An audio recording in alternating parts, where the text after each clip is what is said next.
Hi, chicos. The content for this section, as you see here on the screen, is adjective form, position, and agreement. Okay, so we're going to pay attention to what to do with adjectives depending on the gender and the number of a noun in Spanish. And because of that, we continue with the same learning objective to talk about ourselves and others, but also now we want to identify colors and talk about your favorite color. Colors are adjectives, and they do modify a noun, so they are a perfect tool to practice gender agreement with adjectives and gender agreement and number agreement.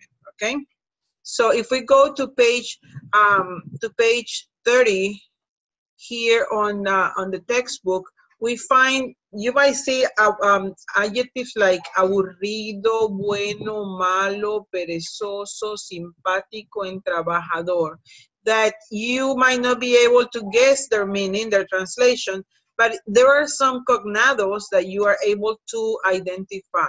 Look at this: exótico, extrovertido, and let me share with you. If I pick this, I don't want to pronounce them. You have the pronunciation here. Extrovertido. Fascinante. Ideal. Idealista.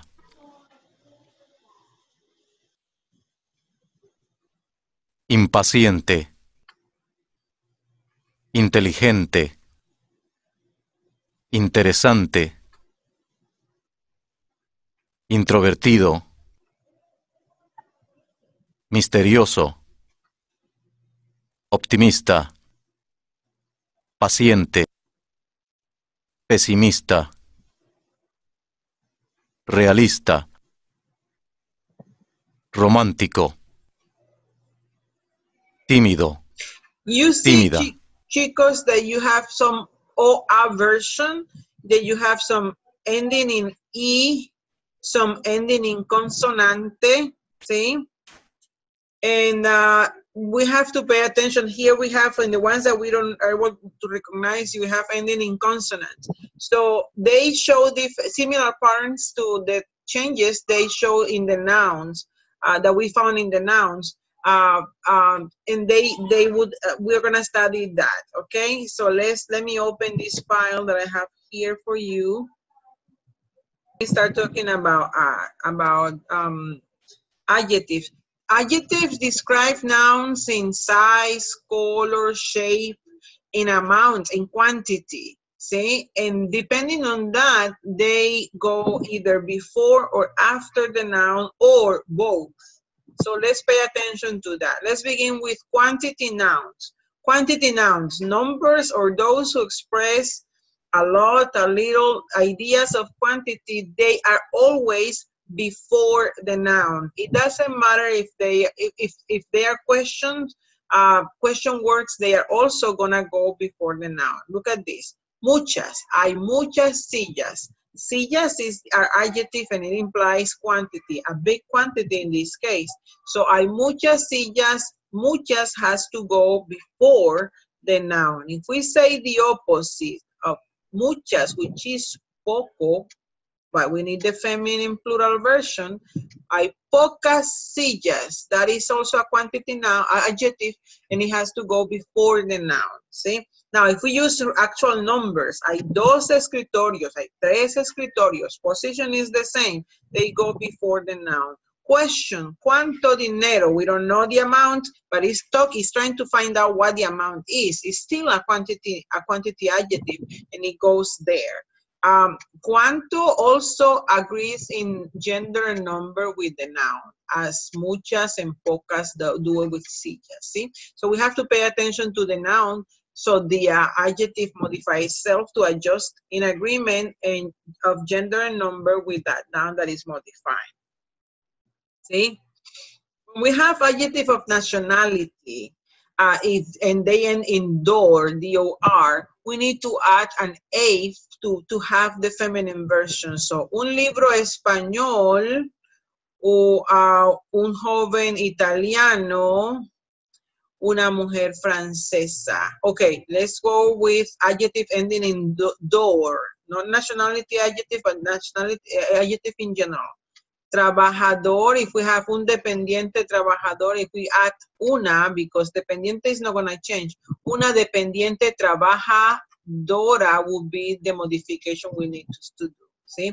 Español, un libro español, or let's go una, the feminine version would be libro, cuaderno, libreta, notebook, ¿sí? So let me write here libreta, and if it's from a libreta from Spain, then we're gonna use una libreta española. This agreeing with libreta, it's an A, ¿sí? Una libreta española. Muy bien. So now adjectives that end in door, to have the feminine version, we need to add an A. Trabajador, trabajadora. An adjective of nationality, francés, look at that. Francés, francesa, italiano, italiana, español, española. We need the A to add to make it feminine. Muy bien. There are some, the general rule in Spanish is that nouns go after, adjectives go after the noun. Most cases, exception, the quantity nouns, and these are other exceptions that we have. Actually, what happens with bueno and malo is that you can place them in both positions, okay? So, we can say un gato bueno, or we can say un buen gato. See? What happens when you do such a thing is that you, as a speaker, put the emphasis on how you want to describe that noun, in this case, cat. If I say un gato bueno, it's the same gato bueno in this version, but for me is very good, and I make more emphasis on the adjective itself than on the cat, on the quality itself than on the cat itself, which is what happened in here. See, but it's my position, my subjective position as a speaker that I make that change. Una gata buena, una buena gata. See, un día malo, un mal día. Remember, día is masculine. Un día malo is described as a bad day. But when I say mal día, for me, I'm making a special emphasis on the quality of that day, on how to describe that day. Una noche mala, una mala noche. Muy bien. There is a specific adjective that I want to describe to you, which is another or other, which in Spanish is otro and otra. See? What happens is that English filters your production of Spanish and pushes you to say un otro because you have an right here and then otro. But do not do that. Never do that. See? So busco otro coche. Notice that we don't have un otro coche. Don't do that. So only otro, and coche is masculine, then we have agreement here. Tengo otros estudiantes, masculine plural because estudiantes is masculine plural. But do not include un or una here, the article, because that's filter of English forcing you to produce a structure that does not exist in Spanish. Otras mujeres cantan la canción, ¿sí? Otras mujeres. There is no unas, otras mujeres. Another, no. Don't think about that. Because an is the article that needs to be used in the word another, but it doesn't happen in Spanish. A specific adjective for our level, I'm going to just talk about this one. It's not the only one, but in the language. But let's think about this adjective that changes position and changes meaning. See? Bueno, malo, they do not change the meaning. They continue being good and bad, or good and evil. But in this case, grande, depending on the position, changes meaning. Let's go here and the meaning goes large or big or great. See? If you say Nueva York is una ciudad grande, you are talking about a large city. See, but if you say Nueva York is una gran ciudad, you are saying that Nueva York is a great city. In that case, the position changes. The position changes the meaning, see? And that was it for articles, adjective, position, and agreement, see? Muy bien. Just to wrap up, general rule, most of the adjectives go after the noun. They agree in gender and number with the noun they modify, and they have to show it. And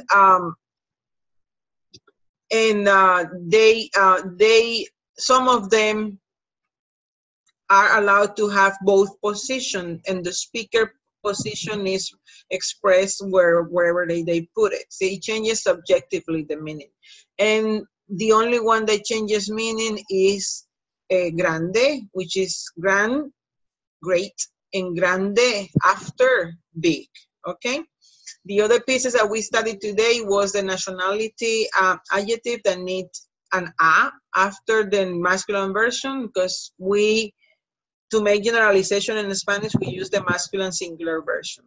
So to switch to the feminine, we need in nationality adjective to put the a.